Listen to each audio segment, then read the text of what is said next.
I was looking for somebody to play the Hulk. We talked to Arnold Schwarzenegger. He was busy doing Conan at the time, and he suggested we talk to Louis Ferrigno. And I met with Louis, and he was a very sweet guy, had absolutely no acting experience at all. You know, and I was concerned about being able to make that happen. So I sort of kept Lou in my hip pocket, but I decided to try to go with Richard Kiel, who later on would play Jaws in the James Bond movie. Dick is is 7'5", is massive, and is an actor. And we actually filmed a week with Dick, but as we sat in the dailies, more and more it just became apparent that this was not the right image for the Hulk. It was someone who had the height, but not the bulk and not the presence. Tall and thin just didn't cut it. And lumbering. It was just too much like, the Abominable Snowman. My daughter, who was about 7 at the time or so, Kenny asked if I'd bring her to the rushes, the dailies. And he showed film of Lou as the Hulk and someone else. And he wanted her opinion. And she liked Lou better. I don't know. I'm sure that's not the only reason he got the job. Lou didn't have the height, but Lou had the bulk. And Lou had the eyes. He had very sweet eyes, even though we had to put white contacts in them. And he had a gentleness about him. So you paint him green and you put on the prosthesis and you do all that stuff, but there's still a quality that comes through from him. I went back to Lou and I brought him in and we did some improvisation stuff together to try to see if I could get a performance out of him. And he did okay. Not great, but okay. But Louis was an impassioned guy that I felt had the inside stuff to make it happen. I mean, here's a kid that had made himself into this, hugely amazing muscle man. And I got to thinking, well, if he's got the inner strength and fortitude and passion to do that, then I bet I can make this work. And there are some scenes in the Hulk that still choke me up. And Lou did a really, really wonderful job and got better and better as the show went on. I don't think at the time I appreciated what a tough gig it was for Lou.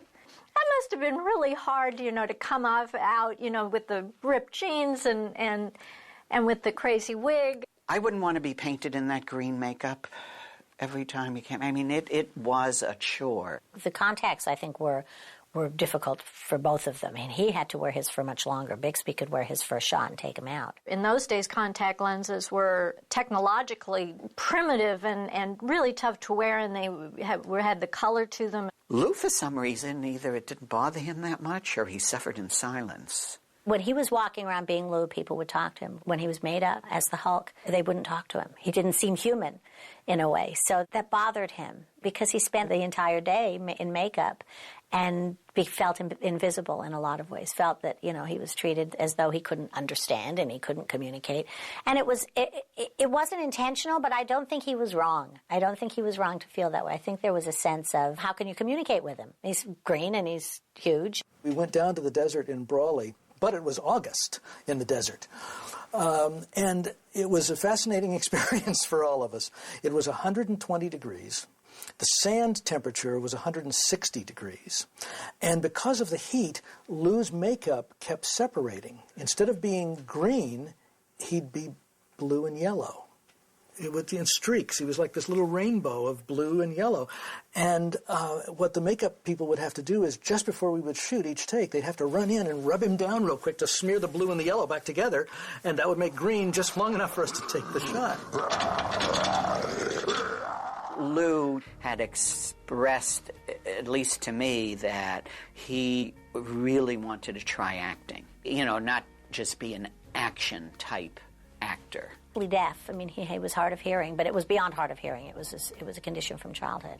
It was obvious that the way to best serve him so that he could come off as good as possible was to make the role as close to his own life. I wrote King of the Beach, and it was very, very satisfying for me because I knew that I was touching something important to him. And I'm very, very proud of it, and I was proud of him.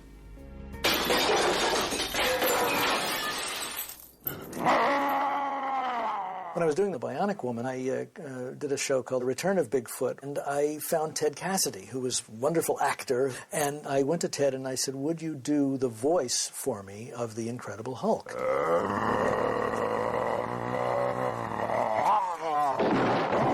I I needed a deep voice, and on the dubbing stage we made it even deeper by changing the pitch so that it went even lower than Ted. And at the same time I said, Ted, would you narrate the main title for me as well? But then, unfortunately, when Ted was 46 in 1979, he died. And I remember them asking, do you still want his voice in the main title? And I said, absolutely. Don't change it. And we kept it throughout the run of the series. And my friend Charlie Napier, who is an actor whose face you would recognize in an instant, a wonderful character actor who's also got a very deep voice, Charlie came in and did the Hulk for me after that.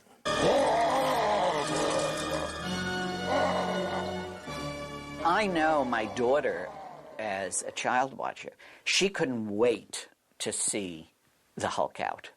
I mean, every week, that's what she wanted to see. And she always, wanted to know. She would get so involved in it, why didn't the underpants rip? The metamorphoses that we had to do from Bix to Lou were frustrating. Frustrating because in those days, we didn't have the computer morphing technology that we have now.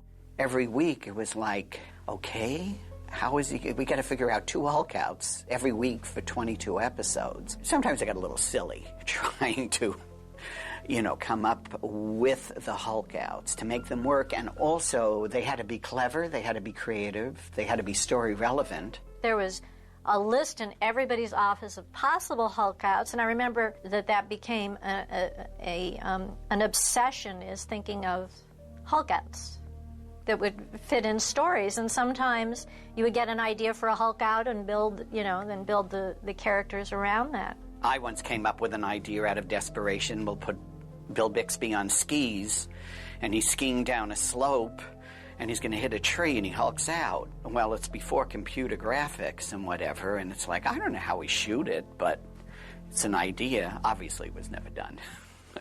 The transitions into the Hulk, of course, began with the white eyes. And I came up with that trigger effect because I wanted to be able to have a place where the audience knew they were at a point of no return. Once the audience saw the white eyes, we knew there was no going back to Dr. David Banner. The Hulk was about to come out the other side.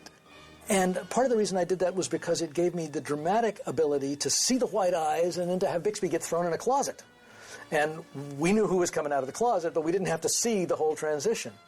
There were other times when we wanted to see the physical transformation from small, meek Bix into great, big, beefy Lou. We tried all kinds of different things, and finally I said, look, I think the thing to do is just to get shirts that are too small for Lou and squeeze them tight on his back, weaken the fabric, so that as Lou tightened up, we could make that rip go up his back.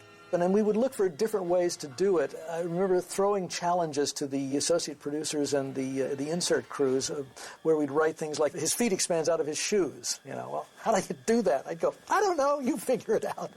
And sometimes it worked and sometimes it didn't. So the transformations were something that the audience always watched for, but which we as creators always tried to duck as much as we could, because really I just knew that I couldn't do them as well as I'd like to. I mean, nowadays, of course, with CGI and morphing technology, it would be so easy to do it.